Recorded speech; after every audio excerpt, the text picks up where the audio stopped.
When you think about people working to solve climate change, who do you see?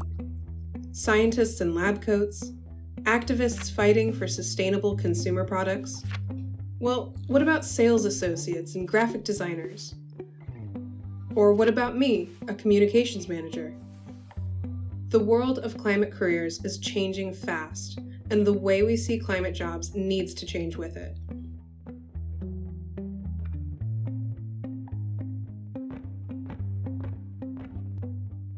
Climate change is everywhere, even if you don't always see it. It's in our food systems, how we get our energy, and even how we design our cities. The UN estimates that by shifting to a green economy, a total of 24 million new jobs could be created worldwide by 2030. I think that the chief sustainability officer is the new chief innovation officer. And I think all the way down the stack, anyone who understands how to turn your business more sustainable is going to get ahead in this next decade. And that's just new jobs, and doesn't account for the green shifts in the 3.4 billion positions that make up the global labor force today. And I have a hypothesis that over the last decade, the types of roles that were rewarded in the marketplace were roles like innovation-related roles, helping companies digitize, helping companies build out their cloud infrastructure, helping companies become mobile. I think the types of roles in this decade that are going to see those same type of changes are people who understand sustainability. But without a big career shift, there's a strong possibility that your career could pivot towards climate work right now. So let's take a look at a hypothetical company. Maybe we'll call it my solar company. Now, you are working to develop and sell new solar technology, which is pretty directly related to climate. But what about the roles that keep the company going? As a company founder, all of a sudden you need finance specialists, business managers, and sales associates, even communications and marketing personnel. We are going to need incredible storytellers and marketers to help companies position themselves for a sustainable future. We're going to need incredible engineers who have scaled large systems, both in hardware and in software. We're going to need incredible product managers who understand the consumer experience of products and the user experience of products, not just how to package and deliver on time. So the thing is, no matter your career background, there's really no reason why your skills couldn't be used to work on climate solutions in some way or another. And at Terra, we saw this at our own climate jobs fair. Of all the open positions held between all of the attending companies, only 3.7% were for jobs like environmental scientist, or something that is often directly associated with climate change. On the other hand, nearly half were for jobs associated with computer science, software engineering, and data analysis, skills that go far beyond the climate sphere. And another third of those jobs were associated with business development, marketing, sales, and finance roles. Translation? Even though the climate sector might not sound like something a software engineer or a business manager might be involved in, they are. And even more than that, they're in high demand. But what if you're just starting out? Let's look at the US. In 2020, the college graduating class consisted of almost 2 million people nationwide, many of whom will be looking for jobs within the next couple of months. If you're just finishing college and you're looking to go to work, I would highly recommend finding a way to get involved in a climate-related line of work.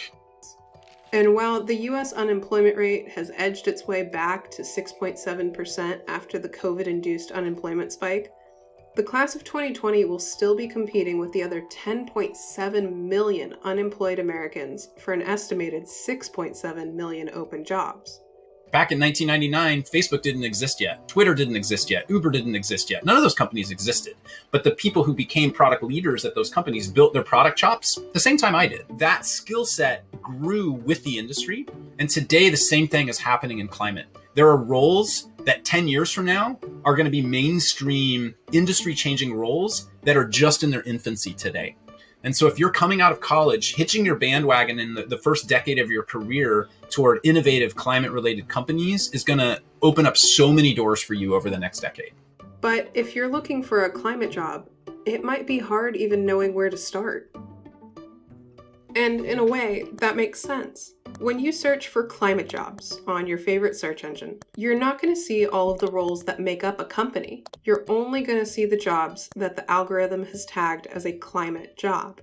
But these companies aren't just climate scientists and energy experts, but they do offer an opportunity for professionals in other fields to put their skills to work on climate. And with 40% of college-age Americans considering climate change to be one of the most important issues of their time, that's a big deal. This is the best time to influence and recruit for the sector. I'm not a recruit between 18-year-olds and 22-year-olds who are thinking this is the only sector that's actually giving hope. Every other sector is saying, I don't know what's going to happen. I don't know what's going to happen. This is the only sector saying that we have an opportunity. Remember those 24 million new green jobs that the UN estimated? Well, by 2030, that's what just might happen. When you think of how much the digital age has transformed the way we work, it's not hard to think that a green job wave would do the same. Just take a look at the billions of dollars that governments are funneling towards green jobs all over the world. So today, I'm announcing my plan for a clean energy revolution. This declaration is an acknowledgement of the next generation, an acknowledgement of the burden that they will carry if we do not get this right and if we do not take action.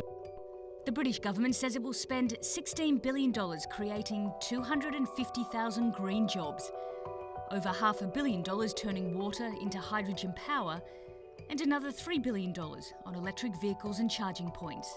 By the time the UN SDG goals actually have a new mark by 2030, these guys will be between 28 and 35 in very critical, important decisions.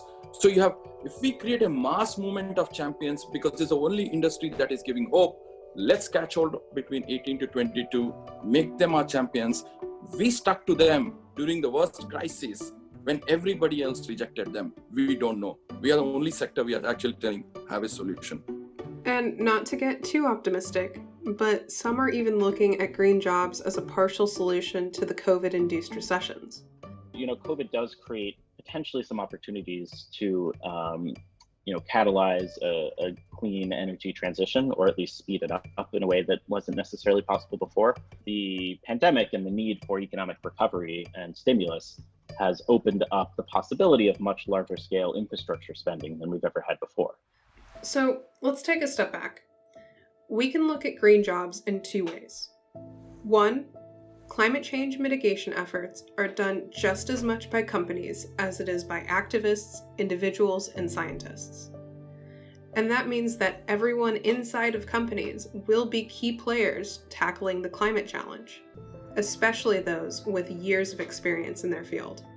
And two, with social pressures and government priorities turning towards climate change, there's a real chance that climate careers could be one of the most promising places for people to contribute to something bigger. Climate is a huge issue that cuts across so many different parts of our lives and so many different sectors of the economy, and there's so many different ways to be involved in solutions to it. I'm excited that everyone wants to tackle this problem, and I feel like everyone can find a different way to do so. There's so much need in this space for innovation and so much opportunity that even though I'm not a PhD with decades of experience, what I do know is how to help founders and how to work with startups and how to coach and guide startups. And those types of skill sets are transferable to climate work. And so what I decided was just to lean in full bore with my full career, point everything I've learned over the last few decades toward climate. A big sort of lesson that I encourage is to take what you're good at in your current role and figure out how to turn your current role into a climate-focused role.